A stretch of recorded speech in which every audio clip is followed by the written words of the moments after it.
চট্টগ্রাম কক্সবাজার মহাসড়কে আবারও থেমে গেল একটি জীবন। অতিরিক্ত কোনো কিছুই ভালো না, সেটা আবারও প্রমাণ হয়ে গেল। 8 ঘন্টা আগেও হাসি মুখে ছিলেন সাকিবুল হাসান সোহান, এখন আর সেই দুনিয়াতে নাই, চলে গেলেন দুনিয়ার মায়া ত্যাগ করে পরপারে। চোখের পলকই বাইক দুর্ঘটনায় আবারও হারিয়ে গেল একটি জীবন। জনপ্রিয় কন্টেন্ট ক্রিয়েটর ফারজানা বিথি সহ তারা টিম মেম্বার নারী পুরুষ 15 জন ছিলেন। 3 দিন আগে রাজশাহী থেকে কক্সবাজার গেছিলেন তারা। কক্সবাজার থেকে ফেরার পথে হয়ে গেল একটি দুর্ঘটনা। এই দুর্ঘটনা থেকে আমাদের একটি বিষয় শেখার আছে, অতিরিক্ত কোনো কিছুই ভালো না। ফারজানা বিথি এখন অজরেই কান্না করছে, কিন্তু কান্না করে এখন কোনো লাভ নেই।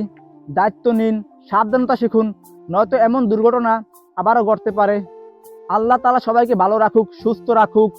সাকিবুল হাসান সোহান ভাইয়ের আত্মার মাগফিরাত কামনা করছি। তার পরিবারকে সান্ত্বনা দেওয়ার মতো ভাষা আমার জানা নেই। আল্লাহ তাআলা তাদেরকে ধৈর্য ধরার তৌফিক দান করুক।